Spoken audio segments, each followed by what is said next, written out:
ኔታንያሁ የ40 ዓመቱ ዕቅድ ተጀምሯል ሲል ምን ማለቱ ነው? ዓለምን ወደ ታላቁ ማልሃማል ኩብራ የሚወስድ በር እየተከፈተ ይሆን? ወይስ ይህ ዕቅድ ሆን ተብሎ ቱርክን፣ ሳውዲ አረቢያንና ሌሎች የሱኒ ሀገራትን ወደማያልቅ እሳት ውስጥ ለመክተት የተዘጋጀ ወጥመድ? በሐዲስ የተነገረው የአረብና ፋርስ ጦርነት ትንቢት በዓይናችን ፊት ሊፈጸም ተቃርቧልን? በዛሬው ቪዲዮአችን የኢራንንና የእስራኤልን ውጥረት፣ በመካከለኛው ምስራቅ የሚታየውን የኃይል ሚዛን ለውጥና ሊከሰቱ የሚችሉ የጦርነት ሁኔታዎችን ከቁርአን አያቶችና ከሐዲሶች አንጻር በጥልቀት እንመረምራለን። እውነታውን ለመረዳት እስከ መጨረሻው አብራችሁን ቆዩ። ነገር ግን ከመጀመራችን በፊት ለቻናሉ አዲስ ከሆናችሁ ሰብስክራይብ፣ ቪዲዮን ደግሞ ላይክ በማድረግ ለብዙዎች እንዲደርስ አግዙን። ዝግጁ ከሆናችሁ ወደ ዝርዝሩ እንግባ። ዛሬ በመካከለኛው ምስራቅ ምን እየተከናወነ እንዳለ ለመረዳት በመጀመሪያ ዓለምን ማን እየተቆጣጠረ እንደሆነ ማወቅ ያስፈልጋል። በገሃድ የሚታዩት መንግስታት፣ ሰራዊቶችና መሪዎች ቢሆኑም ከመጋረጃው በጀርባ ግን ለዘመናት ዓለምን ከአንድ ማዕከል ለመቅረጽ፣ አብዮቶችን ለማደራጀት፣ ጦርነቶችን ለመንደፍና በፋይናንስ አማካኝነት ስልጣንን ለመቆጣጠር የሚሞክር መዋቅር አለ። በዚህ መዋቅር አናት ላይም ብዙ ጊዜ በሁሉን ተመልካች አይን ወይም ኦል ሲንግ አይ ምልክት የሚወክለው በኢብሊስ ተጽዕኖ ስር ያለ ዓለም አቀፍ የኃይል ማዕከል ይገኛል። ላለፉት 10 ዓመታት ይህ ኃይል የሙስሊሙን ዓለም ቀስ በቀስ ለማዳከም የጎሳ ግጭቶችን፣ የውክልና ጦርነቶችንና የሐሰት አብዮቶችን ሲጠቀም ቆይቷል። አፍጋኒስታን ነደደች፣ ኢራቅ ተከፈለች፣ ሶሪያ የደም ባህር ሆነች፣ ሊቢያ፣ ቦስኒያ፣ የመን፣ አራካን፣ ምስራቅ ቱርኪስታንና ፍልስጤም። ይህ ረጅም ዝርዝር እንደ ጅረት የሚፈስ የአጋጣሚ ውጤት ሳይሆን የታቀደ ዕቅድ ነው። አሁን ደግሞ ያ ዕቅድ ወደ ትልቁ ምዕራፍ እየተቃረበ ይመስላል። አላህ በቁርአኑ እንዲህ ይላል፣ እነርሱም አደሙ፣ አላህም አድማቸውን መለሰባቸው፣ ዕቅዳቸውን አከሸፈው፣ አላህም ከአድመኞች ሁሉ በላጭ ነው ይላል። አልኢምራን ምዕራፍ 3 ቁጥር 54። ኢብሊስና ተከታዮቹ ዕቅድ ያወጣሉ። ነገር ግን ከአላህ ዕቅድ የሚያመልጥ ምንም ነገር የለም።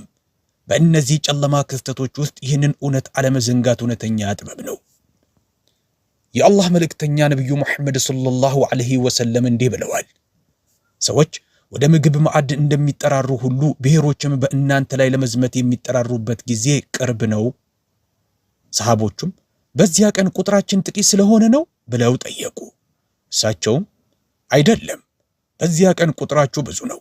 ነገር ግን እናንተ እንደ ጎርፍ አረፋ ደካሞች ናችሁ። አላህም ከጠላቶቻችሁ ልብ ውስጥ እናንተን መፍራትን ያስወግዳል፣ በልባችሁ ውስጥም ወህን ያኖራል አሉ። የአላህ መልእክተኛ ሆይ ወህን ምንድን ነው ተብለው ሲጠየቁ ዱንያን መውደድና ሞትን መጥላት ነው ሲሉ መለሱ። አቡ ዳውድ ዘግበውታል። ዛሬ የዚህን ሐዲስ እውነተኛ ትዕይንት እየኖርን እንገኛለን። የሙስሊሙ ቁጥር በቢሊዮን ቢቆጠርም እርስ በእርሳቸው ይዋጋሉ። በዱንያ ፍቅር ተሞልተዋል። ጠላቶቻቸውም ከእንግዲህ አይፈሯቸውም። በዚህ ክፍፍል መሃል አንድ ትልቅ እሳት እየተቃረበ ነው። በኤፍራጥስ ወንዝ አካባቢ ታላቅ ጦርነት እንደሚቀሰቀስ ቀደም ብሎ ተተንብዮ ነበር። ሐዲሱ እንደሚለው ከኤፍራጥስ ወንዝ ስር የወርቅ ተራራ ወይም ታላቅ ውድ ሀብት ይወጣል። ሰዎችም እኔ ልውሰደው በማለት እርስ በርሳቸው ይተላለቃሉ። በዚህ ጦርነት ውስጥ ከሚሳተፉት 100 ሰዎች ውስጥ 99ኙ ይጠፋሉ። ሙስሊም ዘግበውታል። በዚህ ጦርነት ውስጥ ማንም በእውነት አሸናፊ ሊሆን አይችልም።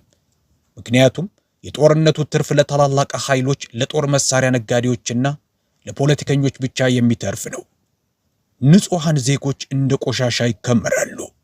የወርቅ ሀብቱን ወይም ጥቅሙን የሚወስዱት ግን ሰዎችን ወደ ጦርነት የገፉት እነዚሁ አካላት ናቸው። የነቢዩ ሰለላሁ ዐለይሂ ወሰለም ማስጠንቀቂያ ግልጽ ነው። በዚያ ጦርነት ውስጥ እንዳትሳተፉ። ቢሆንም ግን ሰዎች ሁልጊዜም ይሳተፋሉ፣ ሁልጊዜም ይጠፋሉ።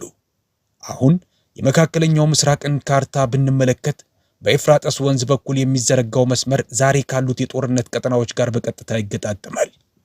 በሰሜን ሶሪያ ያለው ጦርነት፣ በኢራቅ ያለው ውጥረት፣ የቱርክ፣ የኩርዶች፣ የኢራንና የአሜሪካ እንቅስቃሴዎች ሁሉ የሚያጠነጥኑት በዚሁ ወንዝ ዙሪያ ነው። ይህ ደግሞ ተራ የጂኦፖለቲካዊ ስሌት ብቻ ሳይሆን በመገለጥ ወይም በራእይ የተነገረው የታላቁ ጦርነት መጀመሪያ እንደሆነ ይነገራል። የአላህ መልእክተኛ ነብዩ መሐመድ ሰለላሁ ዐለይሂ ወሰለም እንዲህ ብለዋል። የሰዓቲቱ ወይም የቂያማ መቃረቢያ ምልክቶች አንዱ የአረቦች መፈራረስ መሰባበር ነው። ጠበራኒ። ዛሬ ይህ ሐዲስ ከመቼውም ጊዜ በላይ ግልጽ የሆነ ትርጉም ይዟል። የባህረ ሰላጤው አረቦች በጭቆናና በጅምላ ጭፍጨፋ ጥላ ስር ዝምታን መምረጣቸው ብቻ ሳይሆን ከእስራኤል ጋር ጎን ለጎን ለመጓዝ እየተዘጋጁ ነው።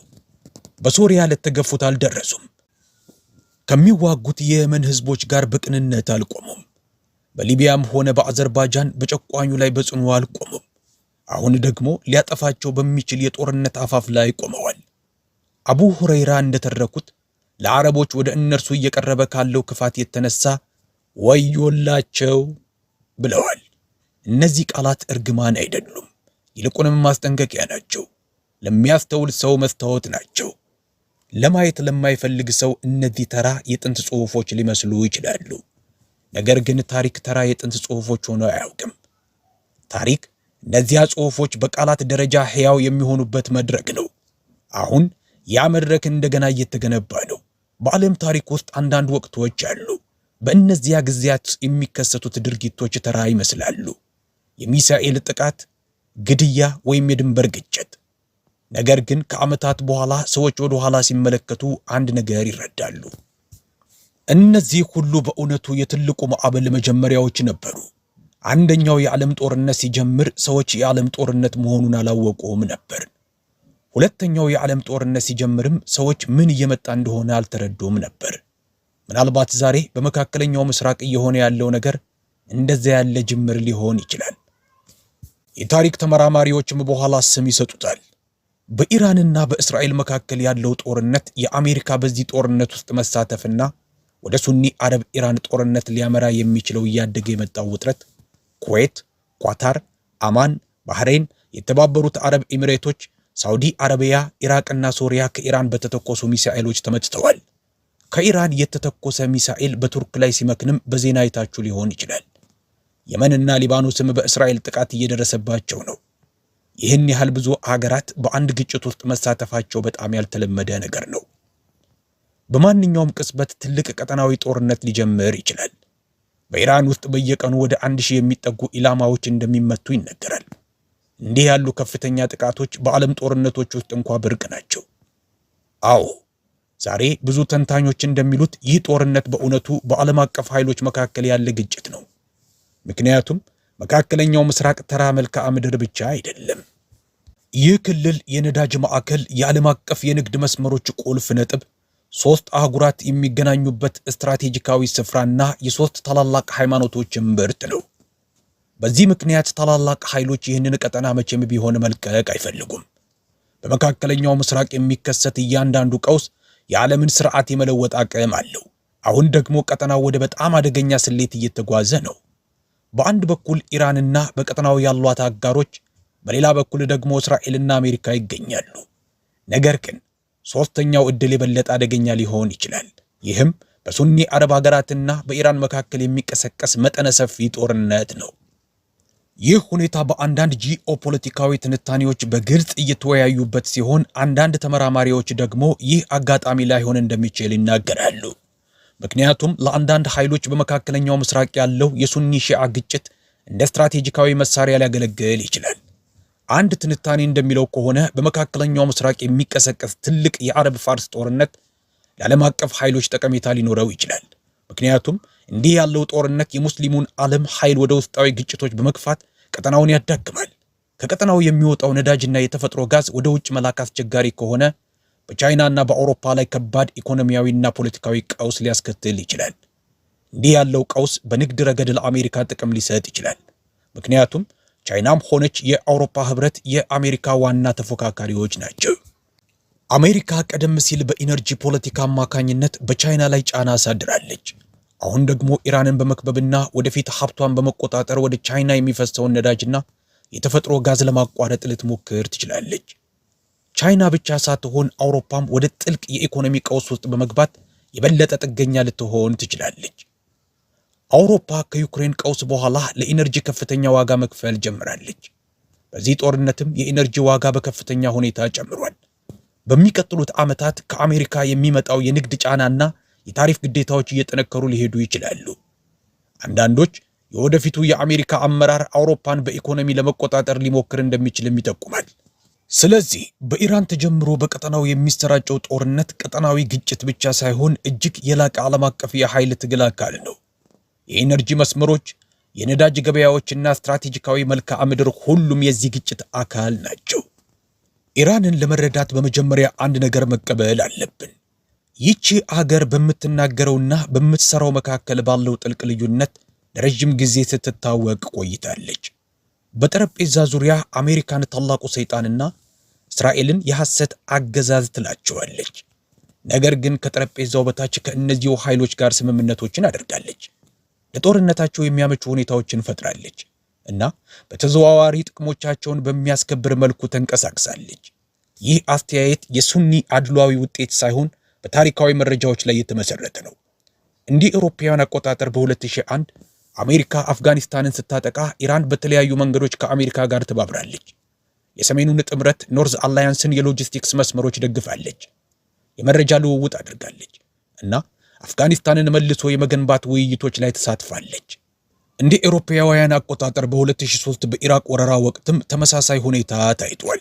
አሜሪካ ሳዳም ሁሴንን ስታስወግድ ኢራን በኋላ ላይ በፖለቲካና በሚሊሺያ አውታረ መረቦች አማካኝነት በኢራቅ ውስጥ ተጽዕኖዋን አስፋፍታለች። በሶሪያ ሁኔታው የበለጠ ግልጽ ሆኗል። የአሳድ አገዛዝ በራሱ ህዝብ ላይ ከባድ ቦምቦችን ሲጥል፣ በኢራን የሚደገፉ ሚሊሻዎች በጦርነቱ ውስጥ በጥልቀት ተሳትፈዋል። በዚያ ግጭት ወቅት ብዙ ንጹሃን ዜጎች በተለይም የሱኒ ማህበረሰቦች ለከፋ ግፍ፣ መፈናቀልና ለህይወት መጥፋት ተዳርገዋል። ቀጥሎ ደግሞ የሐማስ ጉዳይ አለ። ኢራን ለዓመታት የመቋቋም ግንባር ወይም አክሲስ ኦፍ ሬዚስተንስ በማለት ለሐማስና ለሌሎች ቡድኖች የጦር መሳሪያ፣ የገንዘብና የፖለቲካ ድጋፍ ስታደርግ ቆይታለች። ነገር ግን የጥቅምት ሰባቱ ቀውስ ሲመጣ ብዙ ታዛቢዎች ሐማስ የእስራኤልን መጠነ ሰፊ ጥቃት ብቻውን እንዲጋፈጥ ተደርጓል ሲሉ ይከራከራሉ። በሶሪያም ቢሆን ኢራን ለአሳድ አገዛዝ ያደረገችው ድጋፍ ጥያቄ ያስነሳል። በዚያ ጦርነት ውስጥ የታየው ግፍ ማሰቃየትን፣ የጅምላ ግድያንና ስፍር ቁጥር የሌላቸው የሰብአዊ መብት ጥሰቶችን ያካተተ ነበር። በእንዲህ አይነት ወንጀሎች ውስጥ የተሳተፈ ወይም የደገፈ ሁሉ በቂያማ ቀን መለኮታዊ ፍርድ እንደሚጠብቀው ጥርጥር የለውም። ይሁን እንጂ ይህ እውነታ አሁን ባለው ግጭት ውስጥ ሁለቱንም ወገኖች እኩል ያደርጋቸዋልን? አይደለም። ምክንያቱም ሁሉም ስህተቶች እኩል አይደሉም። በአንድ በኩል መንግስታቸው ስህተት ቢሰራም ወደ አላህ የሚዞሩ በሚሊዮን የሚቆጠሩ ተራ አማኞች አሉ። በሌላ በኩል ደግሞ በኢንዱስትሪ ደረጃ ጥፋትን የሚያደርሱ፣ ሕፃናት እንዲራቡ የሚያደርጉ፣ ከተማዎችን፣ መስጊዶችን፣ ትምህርት ቤቶችንና ሆስፒታሎችን የሚያፈርሱ ስርዓቶች አሉ። እነዚህን ወገኖች በስነ ምግባር እኩል ናቸው ማለት ትልቅ በደል ነው። አሁን ወደ ዋናው ጥያቄ እንመጣለን። ኢራን ለምን ወደ መፈራረስ እየተጓዘች ትመስላለች? መልሱ የጂኦፖለቲካዊና ጥልቅ የታሪክ ልኬቶች አሉት። ከጂኦፖለቲካ አንጻር አንዳንድ ተንታኞች ኢራን ከጊዜ ወደ ጊዜ በትልልቅ ዓለም አቀፍ ስልቶች ውስጥ እንደ መጫወቻ እየሆነች ነው ይላሉ። ለአሜሪካና ለሌሎች ኃይሎች ትልቅ የአረብ ፋርስ ግጭት የመካከለኛው ምስራቅ ሚዛን ሊቀይር ይችላል። በእንዲህ አይነት ጦርነት የቻይና በቀጠናው ያለው ተጽዕኖ ሊዳከም ይችላል። ኢራን ብትፈርስ ቻይና በቀጠናው ካሏት በጣም አስፈላጊ አጋሮች አንዱን ታጣለች። የባህረ ሰላጤው አገራት በአሜሪካ ላይ ያላቸውን ጥገኝነት ይጨምራሉ። የኢነርጂ ሀብቶች በአዲስ ስትራቴጂካዊ ቁጥጥር ስር ሊወድቁ ይችላሉ። ከዚያም ትኩረቱ ወደ ቻይና ራሷ ሊዞር ይችላል። በዚህ አቅጣጫ የሚወሰዱ እርምጃዎች ቀድሞውኑ እየታዩ ነው። አሜሪካ በባህረ ሰላጤው ቀጠና ከፍተኛ ቁጥር ያለው ወታደርና የመከላከያ ስርዓቶችን አስፍራለች። በአረብ ባህረ ገብ መሬት በሚገኙ ወታደራዊ ካምፖች በ10 ሺዎች የሚቆጠሩ የአሜሪካ ወታደሮች ይገኛሉ። ሳውዲ አረቢያ ለመከላከያ በየዓመቱ በ10 ቢሊዮን የሚቆጠር ዶላር በማውጣት በዓለም ቀዳሚ ከሆኑ ሀገራት አንዷ ሆናለች። የአየር ኃይሏም በዘመናዊ የአሜሪካ አውሮፕላኖች ተጠናክሯል። በተመሳሳይ ጊዜ በርካታ የኢራን አዛዦች፣ ሳይንቲስቶችና ባለስልጣናት በተቀነባበሩ ኦፕሬሽኖች ተገድለዋል። ባለፉት ዓመታት የኒውክሌር ሳይንቲስቶች ተገድለዋል። ወታደራዊ መሪዎች ተወግደዋል። የኢራኑን ፕሬዝዳንት ራኢሲንና የውጭ ጉዳይ ሚኒስቴሩን የገደለው የሄሊኮፕተር አደጋ እንኳ ብዙ ጥያቄዎችን አስነስቷል። 3 ሄሊኮፕተሮች አብረው እየበረሩ ሳለ የመካከለኛው ብቻ ተራራ ላይ ሲጋጭ፣ ሌሎቹ ግን ያለምንም ችግር ጉዟቸውን ቀጥለዋል። ምንም እንኳን ግልጽ ማስረጃ ባይቀርብም ብዙዎቹ የሴራ ውጤት እንደሆነ ይጠረጥራሉ። ኢራን ለእነዚህ ክስተቶች የምትሰጠው ምላሽ ብዙ ጊዜ የተገደበ ወይም ምሳሌያዊ ነበር። ሚሳኤሎች ወደ ካምፖች አቅራቢያ ይተኮሳሉ እንጂ በቀጥታ አይመቱም። አንዳንዴም ጥቃቱ ከመፈጸሙ በፊት ማስጠንቀቂያ ይሰጣል። አስገራሚ መግለጫዎች ቢሰጡም ምላሾቹ ወደ ሙሉ ጦርነት አላደጉም። ለብዙ ታዛቢዎች ይህ ሁኔታ ጫና የበዛበት፣ ማዕዘን ላይ የተገፉ፣ ሙሉ ምላሽ የመስጠት አቅሙ ወይም ፍላጎቱ የተገደበና ስልታዊ አማራጮች ያለቁበት ሀገር ይመስላል። በቅርቡ ደግሞ ጫናው እየጨመረ ሲሄድ ኢራን ወደ እስራኤል ይዞታዎችና ወደ አሜሪካ የጦር ሰፈሮች ተጨማሪ ሚሳኤሎችን አስወንጭፋለች። እንዲሁም በአረብ ሀገራት ውስጥ የሚገኙ ኢላማዎችን መታለች። ይህ ደግሞ ኢራን ትልቅ ጦርነት ለመቀስቀስ እየሞከረች እንደሆነ እንዲሰማ አድርጓል። ሆኖም ግን እያንዳንዱ ድርጊት በማዕከላዊ መንግስት ሙሉ በሙሉ ቁጥጥር ስር ላይሆን ይችላል። በሰፊው በሚሊሻ መረብ ውስጥ ያሉ አንዳንድ ቡድኖች ራሳቸውን ችለው በመንቀሳቀስ ቀጠናውን ወደ ሰፊ ግጭት እየገፉት ሊሆን ይችላል። አሁን የመገለጥ ወይም የራእይን ቃላትን ተመልከቱ። የአላህ መልእክተኛ ሰለላሁ ዐለይሂ ወሰለም እንዲህ ብለዋል። በቅርቡ አላህ እጆቻችሁን በፋርሶች ሊሞላ ይችላል፣ ከዚያም ወደማይሸሹ አንበሶች ሊቀይራቸው ይችላል። ከዚያም ተዋጊዎቻችሁን ይገድላሉ፣ ሀብታችሁንም ይወስዳሉ። ኢብኑ ማጃህ። የዚህ ሐዲስ የመጀመሪያው ክፍል በታሪክ ውስጥ በኸሊፋ ዑመር ዘመን ተከስቷል። የሙስሊም ሰራዊት የፋርስ ምድርን ድል አድርጓል። ለዘመናት ሮምን ሲቋቋም የነበረው የሳሳኒያን ኢምፓየር ፈርሷል። ብዙ ፋርሶች እንደ ምርኮኛ ወይም እንደ ሰላም ሰባኪ ወደ ሙስሊሙ ዓለም ገብተዋል። ነገር ግን የሐዲሱ ሁለተኛው ክፍል እስካሁን በግልጽ አልተከሰተም። እሱም አረቦች በፋርሶች የሚሸነፉበትን እጅግ ከባድ ጊዜ ይገልጻል። ነቢዩ ሰለላሁ ዐለይሂ ወሰለም ደግሞ እንዲህ ብለዋል። በእውነቱ ከሰው ልጆች መካከል መጀመሪያ የሚጠፉት አረቦች ናቸው፣ ፋርሶችም ይከተሏቸዋል። አቡ ዳውድ። 2 የጥፋት ደረጃዎች፣ መጀመሪያ አረቦች፣ ቀጥሎም ፋርሶች። አንዳንድ ታዛቢዎች በዚህ ዘገባና ዛሬ እየታየ ባለው ውጥረት መካከል ተመሳሳይነትን ያያሉ። አሁን ደግሞ በአፖካሊፕቲክ ጽሑፎች ውስጥ ለነቢዩ እዝራ የተሰጠውን ሌላ ጥንታዊ ራእይ ተመልከቱ። እንዲህ በሚል አስገራሚ መግለጫ ይጀምራል። ከምስራቅ ምን አይነት አስፈሪ ራእይ ይመጣል? ከአረቢያ የመጡ ድራጎኖች ስፍር ቁጥር በሌላቸው ሰረገሎች ወደፊት ይገሰግሳሉ። ዓለምም በእንቅስቃሴያቸው ድምፅ ትንቀጠቀጣለች። ድራጎኖች የሚበሩና እሳት የሚተፉ ፍጥረታት ናቸው። አንዳንድ ተርጓሚዎች ይህንን የዘመናዊ የአየር ኃይል ምሳሌያዊ መግለጫ አድርገው ያዩታል። ምናልባትም በአሜሪካ ቴክኖሎጂ የታጠቁ የአረብ አገራት የላቁ ተዋጊ ጄቶች ሊሆኑ ይችላሉ። ጽሑፉ የፋርስን ምላሽ በመቀጠል እንዲህ ይላል። እንደ ዱር ርያ የተቆጡ ተዋጊዎች ወደፊት ይሮጣሉ፣ ከፊታቸው ያለውን ምድር ያጠፋሉ። ርያዎቹ ጨካኝ፣ ቁጥጥር የማይደረግባቸውና አውዳሚ ናቸው። አንዳንዶች ይህንን የኢራንን ወታደር አስተሳሰብ ወይም ዶክትሪን ምሳሌ አድርገው ያዩታል።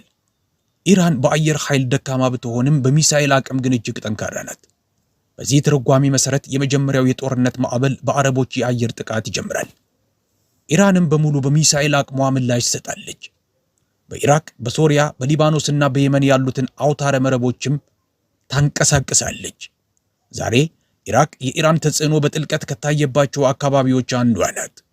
ሶሪያ ለብዙ ዓመታት በኢራን የሚደገፉ ኃይሎችን አስተናግዳለች። በሊባኖስ ሂዝቦላ አለ፣ በየመን ሁቲዎች አሉ፣ በኢራቅ ደግሞ በርካታ ሚሊሻዎች አሉ። ኢራን ይህንን መረብ ለብዙ አስርተ ዓመታት በቀስታ ገንብጣለች። ትልቅ ጦርነት ከተቀሰቀሰ ሁሉንም በአንዴ ሊያነቃቃቸው ይችላል። ውጤቱም አውዳሚ ይሆናል። ከኢራቅ ሜዳዎች እስከ ሶሪያ በረሃዎች ድረስ አብዛኛው ቀጠና በእሳት ሊያያዝ ይችላል።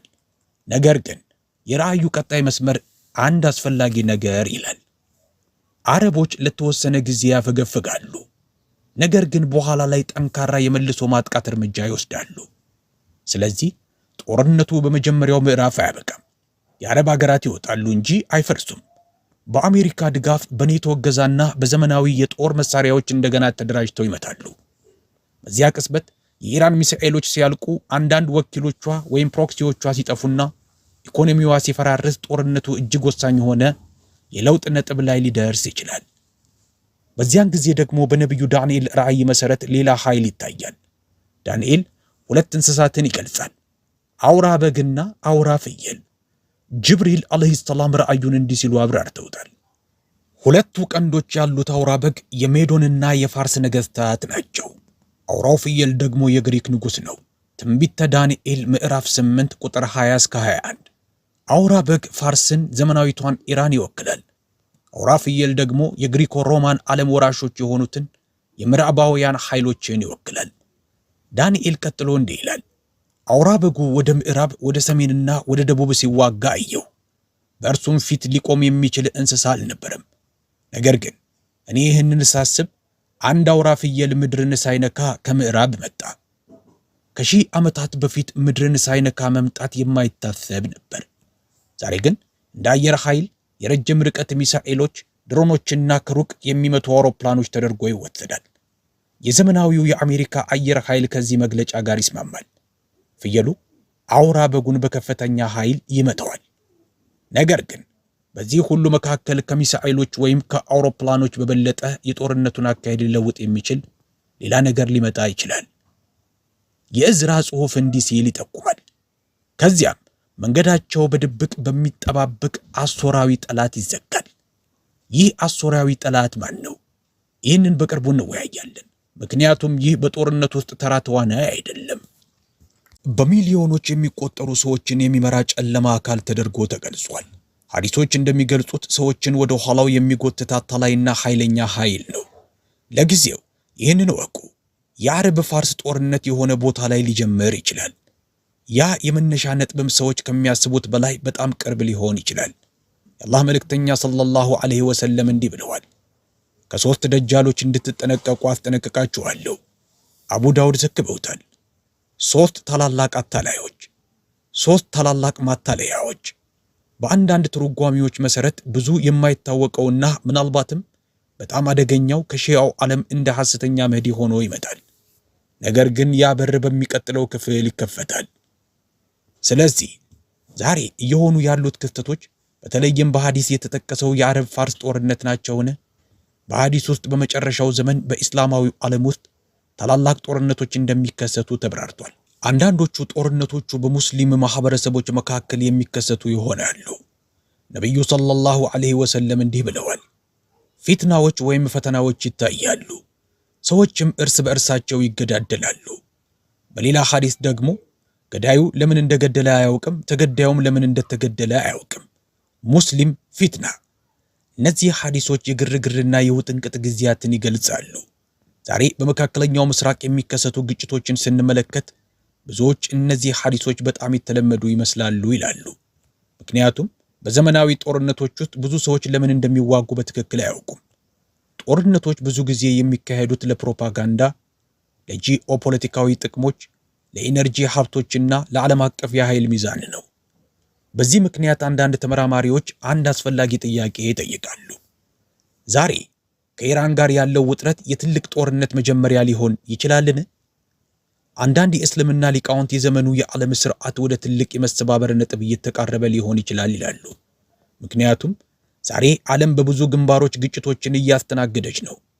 የሩሲያ ዩክሬን ጦርነት፣ በቻይናና በአሜሪካ መካከል ያለው ውጥረት፣ በመካከለኛው ምስራቅ ያሉ ጦርነቶችና የኢራን እስራኤል ቀውስ ዓለም ዛሬ ባለፉት 60 ዓመታት ከነበረው በበለጠ ወደ ዓለም አቀፍ ጦርነት ተቃርባለች። እንዲህ አይነት ጦርነት ከተቀሰቀሰ መላውን የሰው ልጅ ሊነካ ይችላል። እንደ አንዳንድ ባለሙያዎች ገለጻ ሦስተኛው የዓለም ጦርነት በአንድ ፍንዳታ ላይ ጀምር ይችላል። ይልቁንም በብዙ ትናንሽ ጦርነቶች ውህደት ሊመጣ ይችላል። ይህ አንዳንዴ የተቆራረጠ የዓለም ጦርነት ወይም ፍራግማንትድ ወርልድ ዋር ይባላል። በመካከለኛው ምስራቅ በኢራን ዙሪያ ያለው ውጥረት የዚያ ሰንሰለት አንዱ አስፈላጊ አካል ሊሆን ይችላል። ታዲያ ጥያቄው ይህ ወደ መልሐመተል ኩብራ ይመራል? በኢስላማዊ ምንጮች ውስጥ በጣም ትልቅ ጦርነት መልሐመተል ኩብራ ተብሎ ተገልጿል። ይህ ጦርነት አንዳንዴ ከአርማጌዶን ጋር ይነጻጸራል። ግዙፍ ሰራዊቶች እርስ በርሳቸው የሚፋለሙበት መጠነ ሰፊ ጦርነት ተደርጎ ይገለጻል። በአንዳንድ ሐዲሶች ውስጥ ይህ ጦርነት በመካከለኛው ምስራቅ እንደሚካሄድ ተጠቅሷል። እንደ አንዳንድ ትርጓሚዎች ከሆነ ዛሬ እየታዩ ያሉ ቀውሶች ለዚያ ታላቅ ጦርነት ወይም መልሐመተል ኩብራ ዝግጅቶች ሊሆኑ ይችላሉ። ነገር ግን እዚህ ጋር አንድ በጣም አስፈላጊ ነጥብ አለ። የእስልምና ሊቃውንት ስለ እነዚህ ክስተቶች ትክክለኛ ቀናትን ከመስጠት ሁልጊዜ ይቆጠባሉ። ምክንያቱም የቂያማን ቀን አላህ ብቻ ነው የሚያውቀው። ቁርአን እንዲህ ይላል፣ ጊዜዋን ከአላህ በቀር ማንም አያውቃትም። አዕራፍ ምዕራፍ 7 አንቀጽ 187። በዚህ ምክንያት ለሙስሊሞች አስፈላጊው ነገር ቀናትን መተንበይ ሳይሆን ፊትናዎችን ወይም ፈተናዎችን በትክክል መረዳት ነው። ሌላው ትልቅ አደጋ ሐሰተኛ መህዲዎች ናቸው። በታሪክ ውስጥ ታላላቅ ቀውሶች ሲከሰቱ ሰዎች አዳኝ መፈለግ ይጀምራሉ። አንዳንድ ግለሰቦችም ይህንን ተስፋ በመጠቀም ራሳቸውን መህዲ እንደሆኑ ያውጃሉ። በታሪክ ውስጥ ለዚህ ብዙ ምሳሌዎች ነበሩ።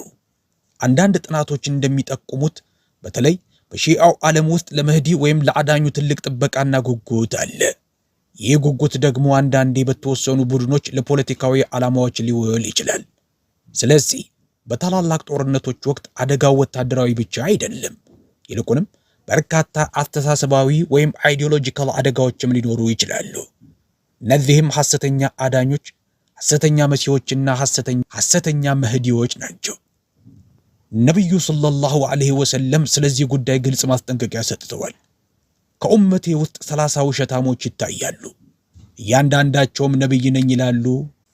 አቡ ዳውድ ዘግበውታል። ይህ ሐዲስ ታላላቅ ፈተናዎች ወይም ፊትናዎች፣ ጦርነቶች ብቻ እንዳልሆኑ ያሳያል።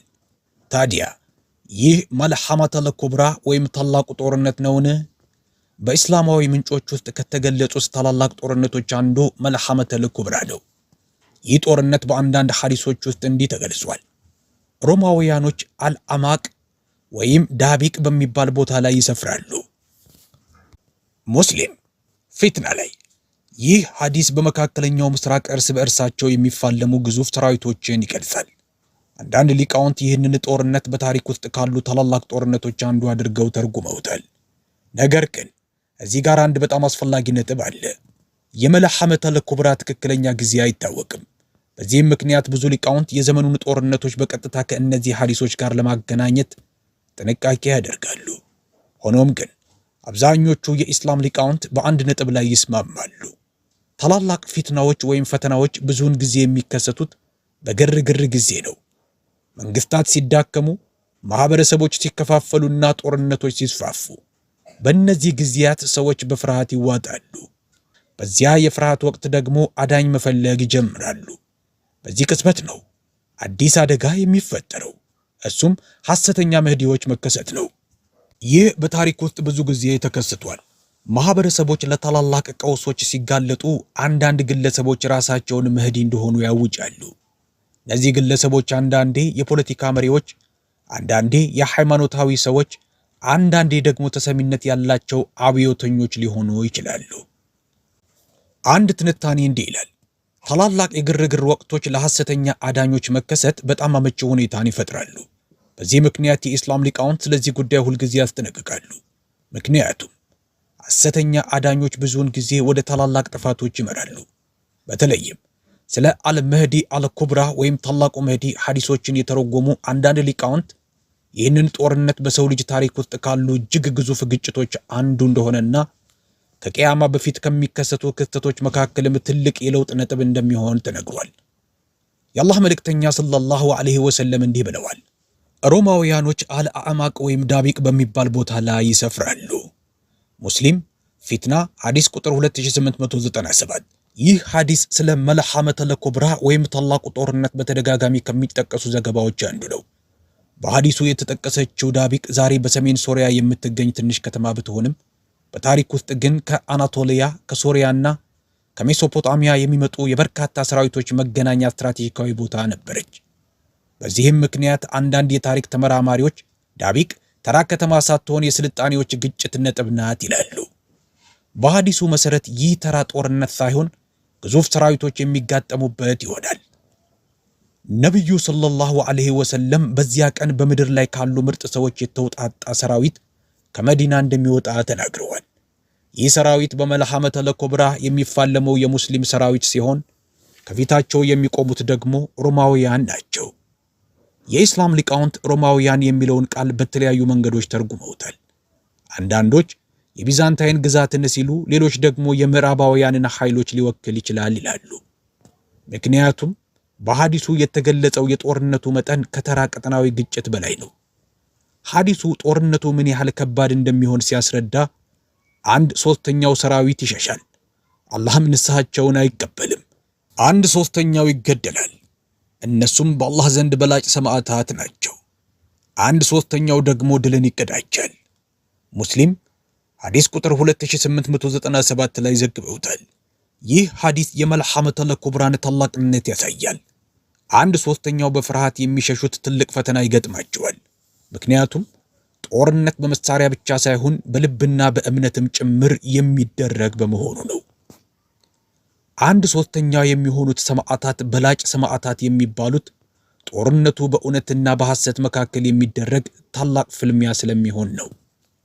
ቀሪው 1/3ኛ ደግሞ ድልን ቢያገኝም ድሉ የሚመጣው ግን በጣም ከባድ ዋጋ ተከፍሎበት ነው። በዘመናዊው ዘመን ብዙ ሰዎች መልሐመተል ኩብራ በእውነቱ 3ኛው የዓለም ጦርነት ነው የሚል ጥያቄ ያነሳሉ። አንዳንድ ተመራማሪዎች ይህንን ዕድል በቁም ነገር ይመለከቱታል። ዛሬ ዓለም ለመጀመሪያ ጊዜ የኒውክሌር መሳሪያዎች፣ አህጉር አቋራጭ ሚሳኤሎችና ግዙፍ ወታደራዊ ጥምረቶች ያሏት በመሆኑ እንዲህ ያለ ጦርነት ከተቀሰቀሰ በአንድ ቀጠና ብቻ አይወሰንም። መላውን ዓለምና የሰውን ልጅ ሊነካ ይችላል። በዚህም ምክንያት መልሐመተል ኩብራ ዓለም አቀፍ ጦርነት ሊሆን ይችላል ብለው የሚያስቡ ተርጓሚዎች አሉ። ሆኖም ሊቃውንት ሐዲሶችን በቀጥታ ከዘመናዊ ክስተቶች ጋር ማገናኘት ሁልጊዜ ትክክል ላይሆን ስለሚችል አሁንም ጥንቃቄ ያደርጋሉ። በሐዲሱ ውስጥ አንድ አስገራሚ ዝርዝር አለ። ከመልሐመተል ኩብራ በፊት በሙስሊሞችና በሮማውያን መካከል ጥምረት ይኖራል። ነቢዩ ሰለላሁ ዐለይሂ ወሰለም እንዲህ ብለዋል፣ ከሮማውያን ጋር አስተማማኝ ሰላም ታደርጋላችሁ፣ ከዚያም እናንተና እነርሱ በጋራ ሆናችሁ አንድን የጋራ ጠላት ትዋጋላችሁ ይላል። አቡ ዳውድ ሐዲስ ቁጥር 4292። ይህ ሐዲስ በሙስሊሞችና በሮማውያን መካከል የሚመሰረተውን ጥምረት ስለሚገልጽ በጣም አስገራሚ ነው። በመጀመሪያ አብረው ይዋጋሉ፣ ከዚያ ግን ይህ ጥምረት ይፈርሳል። ሐዲሱ ሲቀጥል እንዲህ ይላል፣ ከዚያም አንድ ክርስቲያን መስቀሉን ከፍ አድርጎ መስቀሉ አሸነፈ ይላል። አንድ ሙስሊምም ተቆጥቶ መስቀሉን ይሰብራል። ከዚያ በኋላ ሮማውያን ቃላቸውን ያጥፋሉ፣ ስምምነቱንም ይከዳሉ። ታላቁም ጦርነት ይጀምራል። አቡ ዳውድ አንቀጽ ቁጥር 4292። ይህ ክስተት እንደ ተራ ጭቅጭቅ ሊታይ ቢችልም በእውነቱ ግን ጥምረቱ የሚፈርስበትንና ታላቁ ጦርነት የሚጀምርበትን ወሳኝ ቅጽበት ይገልጻል። እንደ አንዳንድ ተንታኞች ገለጻ ይህ ክስተት ታላቅ ዓለም አቀፋዊ የለውጥ ነጥብን ይወክላል። ዛሬ በመካከለኛው ምስራቅ ያለው የኢራን ቀውስ፣ የኢራን እስራኤል ውጥረት፣ የአሜሪካ ወታደራዊ መገኘትና የሱኒ አረብ አገራት ጥምረት ብዙዎችን ወደ እነዚህ ሐዲሶች እንዲመለከቱ ቢያደርጋቸውም እስካሁን ግን ማንም ሊቅ ይህ ጦርነት በእርግጠኝነት መልሐመተል ኩብራ ነው ብሎ በድፍረት አልተናገርም። ምክንያቱም የቂያማን ምልክቶች ከልዩ ክስተቶች ጋር በትክክል ማዛመድ ስህተት ሊሆን ስለሚችል ነው። ታዲያ የመህዲን መጠበቅ እንዴት ልንረዳው ይገባል? በኢስላማዊው ዓለም የመህዲ መጠበቅ በተለይ በቀውስ ጊዜያት በጣም ይጠነክራል። ሰዎች ግፍና በደል ሲበዛባቸው ፍትህን የሚያሰፍን መሪ ተስፋ ያደርጋሉ። ይህ ተስፋ በሱኒም ሆነ በሺዓው ዓለም ቢኖርም በሺዓ አስተሳሰብ ግን የመህዲ ጽንሰ ሐሳብ ማዕከላዊ ሚና አለው። መህዲ አንድ ቀን መጥቶ ዓለምን በፍትህ እንደሚሞላ ያምናሉ።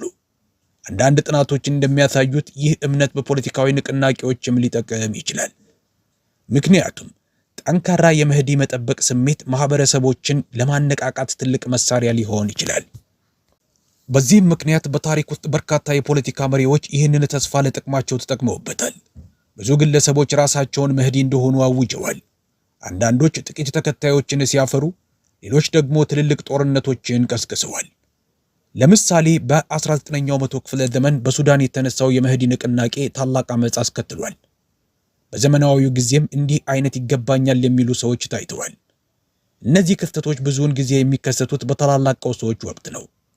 ምክንያቱም በእነዚያ ጊዜያት ሰዎች በቀላሉ ስለሚነኩና ጠንካራ መሪ ስለሚፈልጉ ነው። ማህበራዊ ሳይንቲስቶች እንደሚሉት በታላላቅ ጦርነቶች ወቅት 3 ነገሮች ይጨምራሉ። የሴራ ንድፈ ሐሳቦች፣ የመሲህ መጠበቅና ተሰሚነት ያላቸው መሪዎች መከሰት። እነዚህ 3 አካላት ሲቀላቀሉ አንድ መሪ ብቅ ብሎ ራሱን አዳኝ አድርጎ ይሰይማል። ሰዎችም መከተል ይጀምራሉ። አንዳንድ ትንታኔዎች እንደሚጠቁሙት ታላላቅ ዓለም አቀፋዊ ቀውሶች ለሐሰተኛ አዳኞች መከሰት በጣም አመቺ ሁኔታን ይፈጥራሉ። በተለይ ስለዚህ ጉዳይ ሊቃውንቱ ያስጠነቅቃሉ። ምክንያቱም ከታላላቅ ጦርነቶች በፊት የእምነት ጦርነቶች ይቀድማሉ። እውነተኛው መህዲ እንዴት ሊታወቅ ይችላል? የኢስላም ሊቃውንት በሐዲስ ላይ ተመስርተው የእውነተኛውን መህዲ ባህሪያት አብራርተዋል። በእነዚህ መግለጫዎች መሰረት መህዲ ከነቢዩ ሰለላሁ ዐለይሂ ወሰለም የዝርያ መስመር የሚወለድ ስሙ መሐመድ የሚባልና ዓለምን በፍትህ የሚሞላ ነው። ነገር ግን ከሁሉ በላይ አስፈላጊው ባህሪው የሚከተለው ነው። መህዲ እኔ መህዲ ነኝ ብሎ አይናገርም። የኢስላም ሊቃውንት ይህንን ነጥብ በጽኑ ያሳስባሉ። ምክንያቱም ሐሰተኛ መህዲዎች ብዙውን ጊዜ ይህንን ጥያቄ በግልጽ ያቀርባሉ።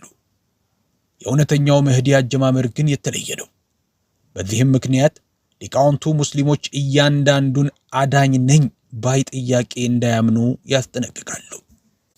ኢራንና የመህዲ ፖለቲካ። በዘመናዊው የመካከለኛው ምስራቅ ፖለቲካ ውስጥ የመህዲ ጽንሰ ሐሳብ በፖለቲካ ንግግሮች ውስጥ በተደጋጋሚ ይታያል። አንዳንድ አስተሳሰቦች የመህዲ መምጣት መፋጠን አለበት ይላሉ። ሌሎች ደግሞ ታላላቅ ጦርነቶች ለመህዲ መምጣት መንገድ ያመቻቻሉ ብለው ያምናሉ። እንዲህ አይነት ሐሳቦች በቀውስ ጊዜ በስፋት ይሰማሉ። ምክንያቱም ጦርነትና ግርግር የሰዎችን ሃይማኖታዊ ተስፋ ስለሚያጠናክሩ ነው። ሆኖም ብዙ ሊቃውንት እነዚህን ፖለቲካዊ ትርጓሜዎች በጥንቃቄ ይመለከቷቸዋል። ምክንያቱም መህዲ የሚመጣው አላህ በወሰነው ጊዜ እንጂ ሰዎች በራሳቸው ዕቅድ ሊያፋጥኑት አይችሉም። ከእሳቸው መምጣት በፊት ጦርነቶች፣ የፖለቲካ ቀውሶችና የማህበረሰቦች መከፋፈል እንደሚከሰቱ ተገልጿል። ዛሬ በዓለም ላይ የሚታዩት ክስተቶች ከዚህ ሂደት ጋር ተመሳሳይነት ቢኖራቸውም በታሪክ ውስጥ ብዙዎች የራሳቸው ዘመን የመጨረሻው ሰዓት መጀመሪያ ብለው ስላሰቡና ስላልተሳካ ሊቃውንቱ በእርግጠኝነት ከመናገር ይቆጠባሉ። ታላላቅ ጦርነቶች ከተማዎችን ብቻ ሳይሆን የሰዎችን አእምሮም ይለውጣሉ። ፍርሃት ሲጨምር ግልጽ በሆነ መንገድ ማሰብ ይከብዳል። በዚያ ቅጽበት ደግሞ ሐሰተኛ መሪዎች ይከሰታሉ። ስለሆነም የኢስላም ሊቃውንት የሚከተለውን ምክር ይሰጣሉ። በፊትና ወይም በፈተና ጊዜ ታገሱ።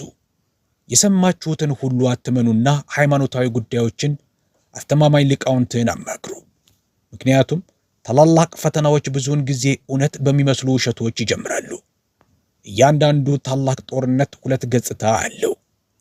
አንደኛው የሚታየው ገጽታ ታንኮች፣ አውሮፕላኖች፣ ነዳጅ፣ ድንበሮች፣ ገንዘብና ፖለቲካዊ ስሌቶች ሲሆኑ ሁለተኛው ደግሞ የማይታየው ገጽታ ነው።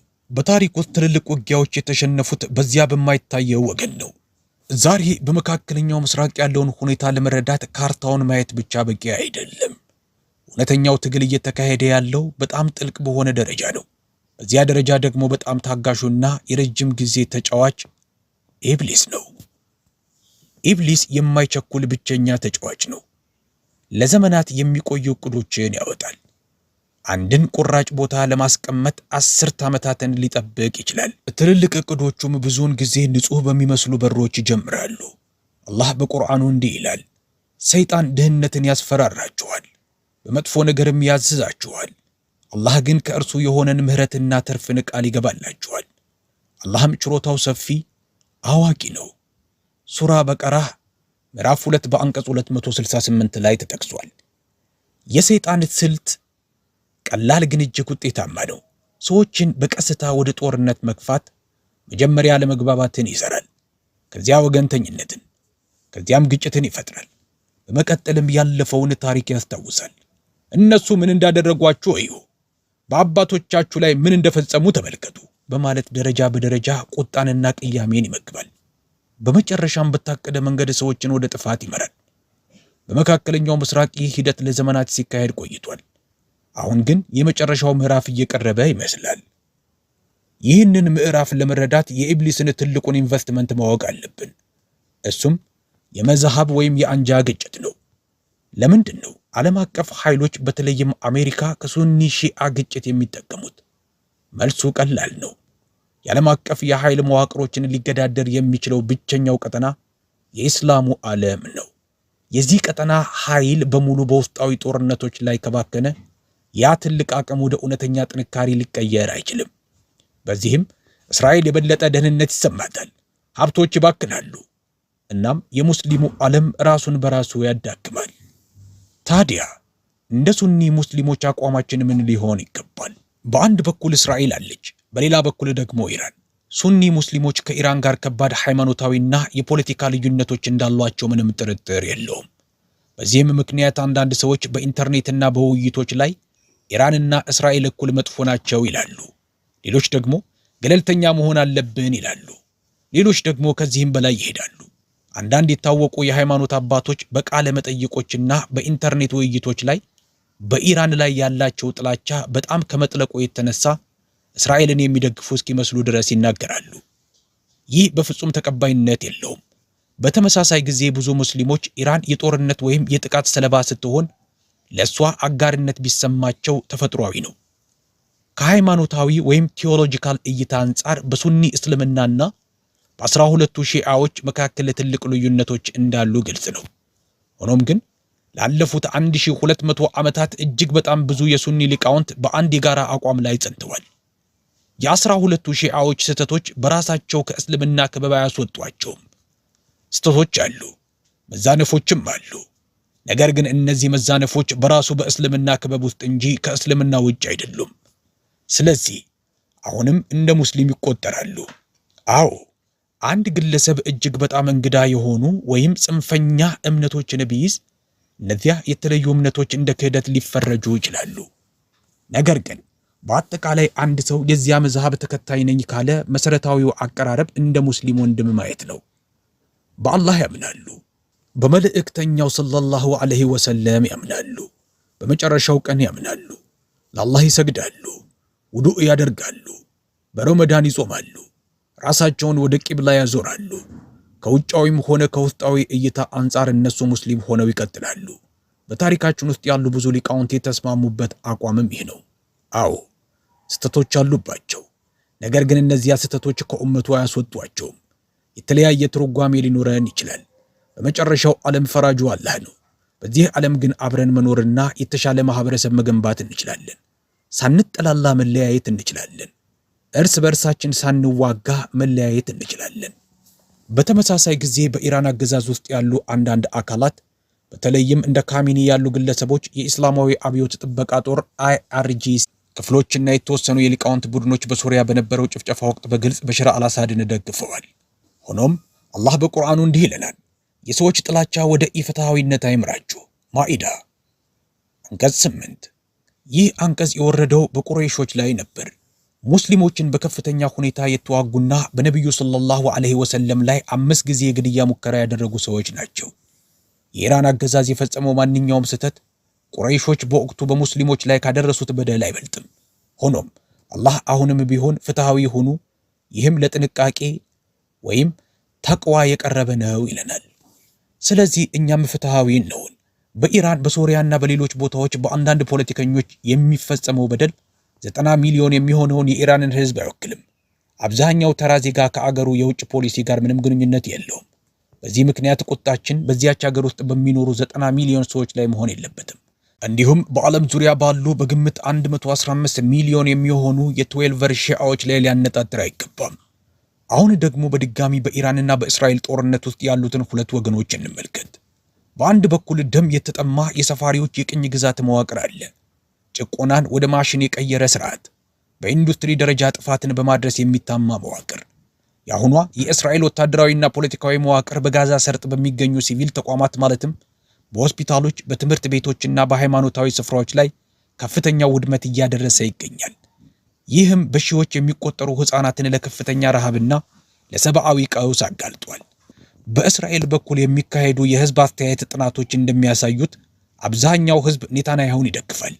በተለይም በማህበራዊ ሚዲያዎች እንደ ቲክቶክ ያሉ የሚለቀቁ ምስሎችና ቪዲዮዎች በአንድ በኩል በጋዛ ያለውን የረሃብና የሞት ስቃይ፣ በሌላ በኩል ደግሞ በአንዳንድ እስራኤላውያን ዘንድ የሚታየውን ግዴለሽነት ወይም ትችት ያዘሉ ድርጊቶችን በማሳየት በሁለቱ ወገኖች መካከል ያለውን ጥልቅ ልዩነትና የሰብአዊነት ቀውስ በግልጽ ያሳያሉ።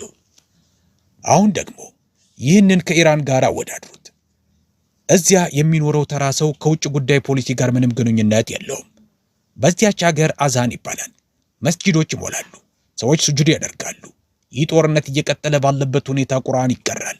ሰዎች እጃቸውን ዘርግተው አላህን እርዳታ ይጠይቃሉ። እንዴት እነዚህን ሁለት ወገኖች በአንድ ደረጃ ላይ ታስቀምጣላችሁ? ያ ትልቅ በደል ነው። ለረጅም ጊዜ እስራኤል ስለ ታላቋ እስራኤል ግሬተር እስራኤል ሐሳብ በግልጽ ስትናገር ቆይታለች። በአክራሪ ቡድኖች የቀረቡ አንዳንድ ካርታዎች በብዙ የሙስሊም ምድሮች ላይ የሚዘረጉ ድንበሮችን ያሳያሉ። በአንዳንድ ስሪቶች ውስጥ እነዚያ የታለሙ ድንበሮች እስከ መካና መዲና ድረስ ይደርሳሉ። እናንተም በዘር በመዛሃብ ቁጣ ታውራችሁ ሁለቱ ወገኖች አንድ ናቸው ብላችሁ ማሰብ ትጀምራላችሁ። አይደሉም። እነሱ አንድ አይደሉም። እንደ ታይምስ ኦፍ እስራኤል ባሉ የእስራኤል መገናኛ ብዙሃን እንድትወያዩባቸው ሪፖርቶች ከሆነ በ2024 አካባቢ 100,000 የሚጠጉ እስራኤላውያን ሀገሪቱን ለቀው ወጥተዋል። ወዴት ሄዱ? ብዙዎቹ መጀመሪያ ወደ መጡባቸው ሀገራት ተመልሰዋል። የኢራን ሚሳኤሎች መውደቅ ከጀመሩባቸው ካለፉት 2 ሳምንታት ወዲህ ደግሞ በ10 ሺዎች የሚቆጠሩ እስራኤላውያን ለመውጣት ወደ አውሮፕላን ማረፊያዎች ተሽቀዳድመዋል። በቴል አቪቭ ረጅም ሰልፎችን የሚያሳዩ ቪዲዮዎች ያሉ ሰዎች ተሰልፈው ቤተሰቦቻቸው መጀመሪያ ወደ መጡባቸው ሀገራት እየተመለሱ ነው። አሁን ደግሞ ይህንን በጋዛ ካሉ ወንድሞቻችንና እህቶቻችን ጋር አወዳድሩት። ምድራቸውን ጥለው እንዲወጡ በሺዎች የሚቆጠሩ ዶላር ይቀርብላቸዋል። እነሱ ግን አይ በፍጹም አንወጣም ይላሉ። ስለ ፍልስጤማውያን ወንድሞቻችንና እህቶቻችን ኢማን እምነት አስቡ። በአንድ በኩል ጥቂት ቦምቦች ሲወድቁ በ10 ሺዎች የሚቆጠሩ ይሸሻሉ። በሌላ በኩል ደግሞ ጭፍጨፋ እየተካሄደም ቢሆን ሰዎች ቤታቸውን አንለቅም ይላሉ። ለምን? ምክንያቱም ያቺ ምድር የእነሱ ምድር ስለሆነች ነው። አላህ የሰጣቸው ምድር፣ በትውልዶች የወረሷት ምድር። እዚህ ጋር የግብዝነት ደረጃን፣ ውሸቶችን በግልጽ እናያለን። ይቺ ምድር በእውነት የማን ናት? እውነቱ ሲገለጥ ልቡ ከምድሩ ጋር በተገናኘውና በፍርሃት በሚሸሸው መካከል ያለውን ልዩነት ታያላችሁ። ሌላም የሚያም እውነት አለ። ልክ እንደ ኸንደቅ ጦርነት፣ ልክ እንደ ኡሁድ ጦርነትና ልክ እንደ ሌሎቹ ብዙ የእስልምና ታሪክ ክስተቶች፣ ልክ እንደ አልኢፍቅ ክስተት በሌሎች በርካታ የእስልምና ታሪክ ክስተቶችም እንደታየው አላህ ሱብሓነሁ ወተዓላ እንዲህ የሚል መልእክት አስተላልፏል። በእናንተ ላይ የደረሰውን ነገር ለእናንተ መጥፎ እንደሆነ አታስቡ፣ ይልቁንም ለእናንተ መልካም ነው። አላህ በቁርአን ውስጥ እንደሚያብራራው እንዲህ ያሉ ክስተቶች ሰዎች ቀደም ብለው ማየት ያልቻሉትን እውነታዎች ይገልጣሉ። በእነዚህ ሁሉ ሁኔታዎች ውስጥ የሚከሰተው ተመሳሳይ ነገር ነው። አዎ የምናየው ነገር ህመም አለው። ነገር ግን በተመሳሳይ እውነቱን ማየት እንጀምራለን። ልክ አንዳንዶቹ እስራኤላውያን ሀገራችን የሚሏትን ለቀው መጀመሪያ ወደ መጡባቸው ሀገራት እንደሚመለሱት ሁሉ የሰዎች እውነተኛ ማንነት ግልጽ እየሆነ መጥቷል። ባለፉት 20 ዓመታት ውስጥ ዩናይትድ ስቴትስ በመካከለኛው ምስራቅ 3 ዋና ዋና ጦርነቶችን አድርጋለች።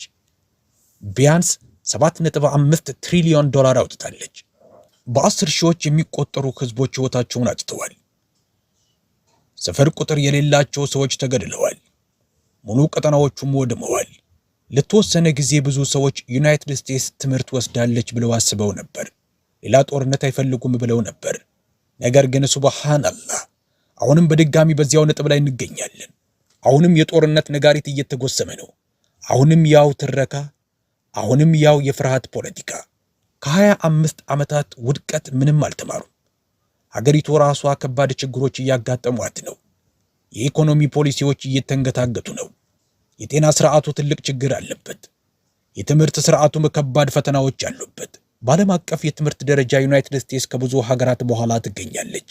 ሆኖም አሁንም ለሌላ ጦርነት ድጋፍ እየተዘጋጀ ነው። ይሁን እንጂ ለመጀመሪያ ጊዜ ከፍተኛ ተቃውሞም እያየን ነው። ይህንን ከ20 ዓመታት በፊት ባየነው ኑሮ እንመኝ ነበር። ግን ከመቅረት መዘግየት ይሻላል። ለመጀመሪያ ጊዜ በገዛ የፖለቲካዊ ክበባቸው ውስጥ እንኳ ተቃውሞ ድምጾች እየተሰሙ ነው።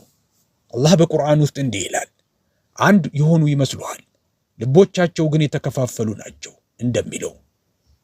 በማጋ ወይም ደግሞ በሜክ አሜሪካ ግሬት አገን ክበቦችና በብዙ ሪፐብሊካኖች መካከል ቁጥራቸው ከጊዜ ወደ ጊዜ እየጨመረ የመጣ ሰዎች ስለ እነዚህ እውነታዎች መናገር ጀምረዋል።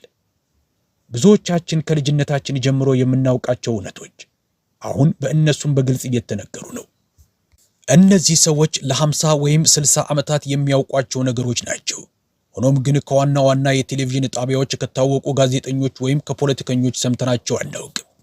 አሁን ግን ለመጀመሪያ ጊዜ እነዚህ ሐሳቦች በግልጽ እየተነገሩ ነው። እውነቱ አሁን በይፋ እየተወያየበት ነው። ለምሳሌ እንደ ኤፓክ ያሉ የእስራኤል ደጋፊ የሎቢ ቡድኖች በአሜሪካ ፖለቲካ ላይ ያለው ተጽዕኖ አሁን በግልጽ እየተከራከሩበት ነው። አንዳንዶች የእነዚህ የሎቢ መረቦች ገንዘብ በተወሰኑ ፖለቲከኞች ላይ ከፍተኛ ተጽዕኖ ያሳድራል ብለው ይከራከራሉ። ስለዚህ ጉዳይ ከአንድ የቴክሳስ ሴናተር በቀጥታ የሰማነው ንግግር አለ። ስለ ቅድሚያ የሚሰጣቸው ነገሮች በቀጥታ ሲጠየቁ ወደ ሴኔቱ ከመጣሁባቸው ዋና ምክንያቶች አንዱ እስራኤልን ለመደገፍ ነው ብለዋል። ምስጋና ሁሉ ለአላህ ብቻ ይሁን። እርሱ አንድና ብቸኛ ነው። እርሱንም ብቻ እናመልካለን። እርዳታንም ከእርሱ ብቻ እንፈልጋለን። እርሱ የተጨቆኑ ጌታና የደካሞችን ጸሎት የሚሰማ ነው። ከዚህ በኋላ አንድ ጠቃሚ ነገር መናገር እፈልጋለሁ። እናንት ሙስሊሞች ሆይ ቁርአንና ሱና ደጋግመው ከሚያስተምሩን ትምህርቶች አንዱ ይህ ነው። በዓለም ላይ ምንም ቢከሰት ሁኔታው ምንም ያህል አስቸጋሪ ቢሆን መጀመሪያ የራሳችንን ተቅዋ ወይም አላህን መፍራትና በዙሪያችን ባለው ተጽዕኖ ማረፍ የምንችልበትን ክበብ ማስተካከል አለብን። ስለ ዓለም አቀፍ ፖለቲካ ማውራት አስፈላጊ ነው። ወቅታዊ ሁኔታዎችን መተንተን አስፈላጊ ነው። በፖለቲካዊ ለውጦች ላይ አስተያየት መስጠት አስፈላጊ ነው። ነገር ግን ወደ ተግባር ሲመጣ ከሁሉ በላይ አስፈላጊው ነገር ከአላህ ሱብሓነሁ ወተዓላ ጋር ያለንን ግላዊ ግንኙነት ማስተካከል ነው። ከዚያ በመቀጠል በዙሪያችን ያለው ተጽዕኖ የማሳደር አቅማችን ይመጣል። ቤተሰቦቻችን፣ ጓደኞቻችን፣ ማህበረሰቦቻችን፣ ጎረቤቶቻችን፣ የሥራ ባልደረቦቻችን አላህ ስለ እነዚህ ነገሮች ይጠይቀናል። ስለዚህ አንዳንዶች እንደሚሳሳቱት ስህተት አንሳሳት። ያወራሉ። ነገር ግን ወደ አምልኮ ሲመጣ፣ ወደ ሰላት ሲመጣ፣ ወደ ሃይማኖታዊ ኃላፊነቶች ሲመጣ ማድረግ ያለባቸውን አያደርጉም። የሃይማኖታችን እውነታ በአንድ ሐሳብ ሊጠቃለል ይችላል። በዓለም አቀፍ ደረጃ እናስባለን፣ በአካባቢያዊ ደረጃ ግን እንተገብራለን። ቲንክ ግሎባሊ አክት ሎካሊ። አዎ አስተሳሰባችን ዓለም አቀፋዊ ቢሆንም ተግባራችን ግን እዚሁ በቅርባችን ካለው ይጀምራል። ስለዚህ በጣም አስፈላጊው ነገር ከአላህ ጋር ያለን ግላዊ ግንኙነት ነው። በተለይም በፈተና በጭንቀትና በመከራ ጊዜ አላህን የምናመልክበትን ሁኔታ እንድንጨምር ታዘናል። ዱዓችንን ማብዛት አለብን። ሰላታችንን ማብዛት አለብን። ልባችን ጥንካሬ ያስፈልገዋል። ነፍሳችንን መታደስ አለባት። ስለዚህ የመጀመሪያው ነጥብ ይህ ነው። በእነዚህ ፈተናዎች ወቅት አላህን የምታመልኩበትን ሁኔታ ጨምሩ። ሁለተኛ ነጥብ፣ ተስፋ አትቁረጡ። ወደ ተስፋ መቁረጥ ውስጥ አትውደቁ። ሁልጊዜም ተስፋችሁ የለመለመ ይሁን። ከአይሁድ ጦርነት በኋላ አማኞች በስሜት በተረበሹ ጊዜ አላህ በቁርአን ውስጥ እንዲህ ብሏል፣ አትዘኑም። አማኞች ከሆናችሁ እናንተ የበላዮች ናችሁ። ቁርአን ምዕራፍ 3 በአንቀጽ 139 ላይ። አመለካከታችን እንዲህ ሊሆን ይገባል። ነገሩን በረጅም ጊዜ እይታ ተመልከቱት። ምናልባት ነገ ጠዋት ድልን ላናይ እንችላለን። ምናልባት የፍልስጤም ነፃ መውጣት በእኛ የህይወት ዘመን ላይ ከሰት ይችላል። ኢንሻአላህ እናያለን። ነገር ግን ላይሆንም ይችላል። ምናልባት በምድር ላይ ሙሉ ሰላም ሲሰፍን በህይወት ኖረን ላናይ እንችላለን። እኛ ግዴታ ግን መጣርና ውጤቱን ለአላህ መተው ነው። በጎ አስቡ፣ ተስፋ አትቁረጡ። በመጨረሻም ለራሴም ለእናንተም አንድ ጠቃሚ ነገር ማስታወስ ፈልጋለሁ። አላህ በማንኛውም ነፍስ ላይ ከአቅሟ በላይ ሸክም አይጭንም። ስለሌላው ሰው ሁሉ ተጠያቂ አትሆኑም። ተጠያቂ የምትሆነው ስለ ራስህና በዙሪያ ስላለው ክበብ ብቻ ነው። አዎ ዛሬ በዓለም ላይ የሚሆነውን ማየት ያማል። ዓለም ወደ ታላቅ ትርምስ እያመራች ይመስላል። ነገር ግን አላህ ስለመላው ዓለም አይጠይቀንም። አላህ የሚጠይቀን ዘመዶችን እንዴት አስተናገድክ፣ ጓደኞችን እንዴት ያስክ፣ በዙሪያ ያሉትን ሰዎች እንዴት አያሃቸው፣ ያሳደርከው ተጽዕኖስ ምን ነበር ብሎ ነው። ስለዚህ ያሳደርከው ተጽዕኖ ትንሽም ቢሆንም እንኳ ያንን ተመልከት። በዚያ ክበብ ውስጥ ቤተሰብህ፣ ጓደኞችህ፣ ማህበረሰብህ፣ ልጆችህ እንዴት መልካም ነገር ማድረግ እንደምትችል አስብ። ይህ ያንተ ሜዳ ነው። እዚያ የምታደርገውን መልካም ነገር አታቅልለው። ምክንያቱም እያንዳንዳችን በራሳችን በትንሿ ቦታ መልካም ነገር ካደረግን እነዚያ ቦታዎች ተሰባስበው ኡማውን ማህበረሰቡን ይመሰርታሉ። እኛ የምንችለውን ካደረግን ደግሞ አላህ ሱብሓነሁ ወተዓላ ማናችንም ብቻችንን ላናሳካው የማንችለውን ነገር በጋራ ያሳካልናል።